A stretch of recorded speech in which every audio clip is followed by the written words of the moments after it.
Hello and welcome back to my channel, the Real Estate Invest Guide. Today, we're diving into one of the most fascinating events in American history, the Louisiana Purchase.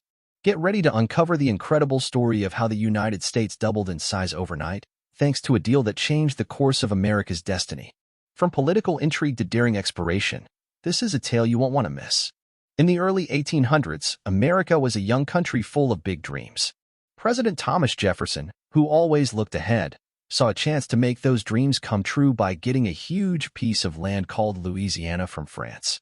Louisiana was massive at a staggering size of approximately 530 million acres. It stretched from the Mississippi River all the way to the Rocky Mountains.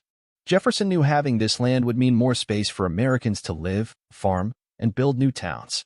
Plus, it would give America control over important trade routes. Louisiana had originally been a French colony, but due to financial troubles and military defeats in other parts of the world, France had ceded it to Spain in 1762 as part of the Treaty of Fontainebleau. However, this transfer of ownership was kept secret to avoid tensions with Britain, which was a rival of both France and Spain. At the same time, France was going through a lot of changes. There was a big event called the French Revolution in 1789, where people fought for big changes in how the country was run. After that, a guy named Napoleon Bonaparte became really powerful. He was really smart and good at leading armies. Napoleon wanted France to be strong and important again, so he tried to make France more powerful in the world. Napoleon didn't just want to grab more land. He had big dreams for France. He wanted France to be the boss and control important trade routes. Louisiana was key to his plans because it was in a great spot and had lots of stuff like land and resources that could help make France strong in North America. For Americans, the prospect of a resurgent French presence in North America posed uncertainties and challenges. What would this mean for American expansion and security?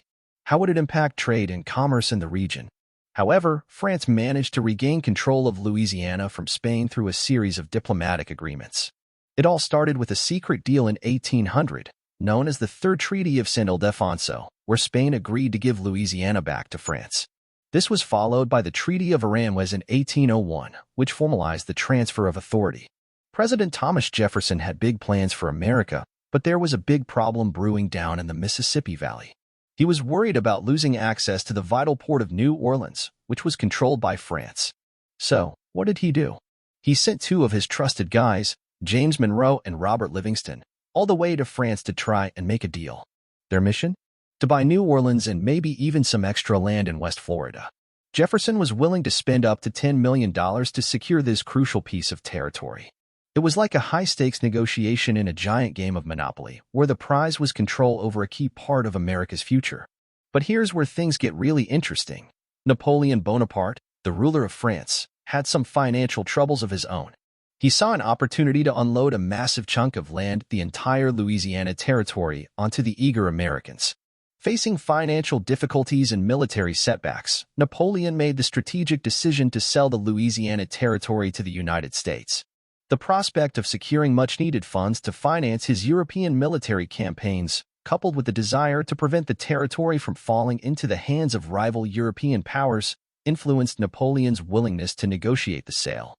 The negotiations for the purchase of New Orleans and West Florida initially brought American representatives James Monroe and Robert Livingston to Paris, but the scope soon expanded to include the entire Louisiana Territory. So, what started as a mission to buy a city ended up with America scoring one of the biggest real estate deals in history. Monroe and Livingston, acting on Jefferson's instructions, engaged in discreet negotiations with French officials in Paris. Throughout the negotiations, Jefferson maintained close communication with Monroe and Livingston, providing guidance and updates on the evolving situation. After several months of intense negotiations, Monroe and Livingston successfully concluded the purchase of the entire Louisiana Territory from France on April 30, 1803. The Louisiana Purchase Treaty, signed in Paris, formally transferred the vast territory to the United States for the sum of $15 million. Jefferson hailed the acquisition as a monumental achievement for the young nation, doubling the size of the United States and securing its future prosperity and expansion. Although the fledgling United States didn't have $15 million in its treasury to finance the Louisiana Purchase, President Thomas Jefferson and Congress had a bold plan. Instead of waiting to gather the funds, they decided to act swiftly. They sought help from British and Dutch banks, borrowing the entire sum needed. With an annual interest rate of 6%, this borrowing was a significant financial move. The United States paid $15 million to France in 1803 for the vast territory, effectively doubling the size of the country. The United States bought a huge expanse of land from France for $15 million. A figure going by the Consumer Price Index, CPI, in today's world sums up to about $407,184,955.75. What an overwhelming appreciation in value over time. While the Louisiana Purchase is widely known as one of the most significant land acquisitions in history, there's an interesting detail about its negotiation process that many might not be aware of. One lesser-known fact is that the negotiations for the Louisiana Purchase were carried out in utmost secrecy. In fact, when President Thomas Jefferson tasked James Monroe and Robert Livingston with negotiating the purchase of New Orleans and West Florida from France, he provided them with specific instructions to keep their intentions secret from both Congress and the American public. Jefferson's rationale for secrecy was twofold.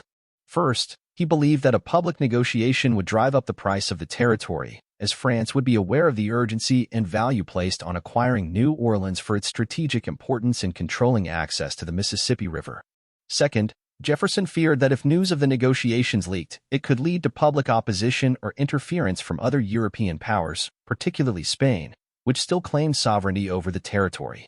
As a result, Monroe and Livingston conducted the negotiations discreetly, communicating directly with French officials in Paris without the knowledge of Congress or the American people.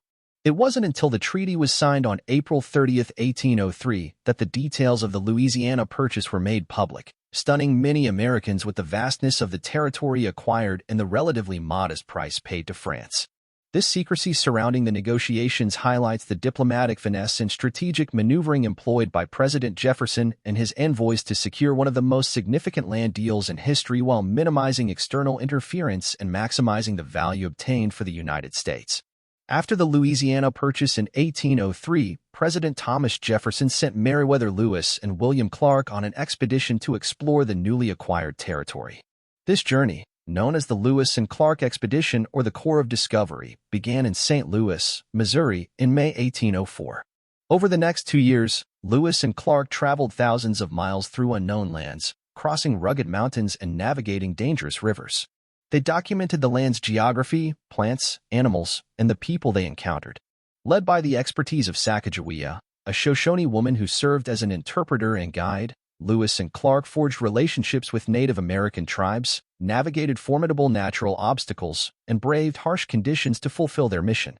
Their exploration laid the groundwork for American expansion into the West, provided valuable information for future settlers and traders, and contributed to scientific knowledge about the region. It also increased understanding of the region's natural resources and Native American cultures. The Lewis and Clark expedition stands as a testament to the spirit of exploration and discovery that characterized America's westward expansion during the 19th century. It played a pivotal role in shaping American identity, fostering connections with Native American cultures, and expanding knowledge of the vast wilderness that would become integral to the nation's history and heritage. To sum it all up, the Louisiana Purchase was a huge deal in American history.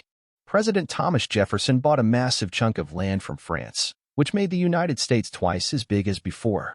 This move paved the way for America to expand westward and tackle big challenges along the way. It was a major turning point that shaped the country's future. From this deal came both great achievements and tough debates about how to handle power and growth. So, it's safe to say the Louisiana Purchase left a big mark on America's story. Join us on our next adventure as we uncover more tales of triumph and transformation from the annals of history. Don't miss out on future episodes. Make sure to hit that subscribe button and turn on notifications so you never miss a moment of discovery.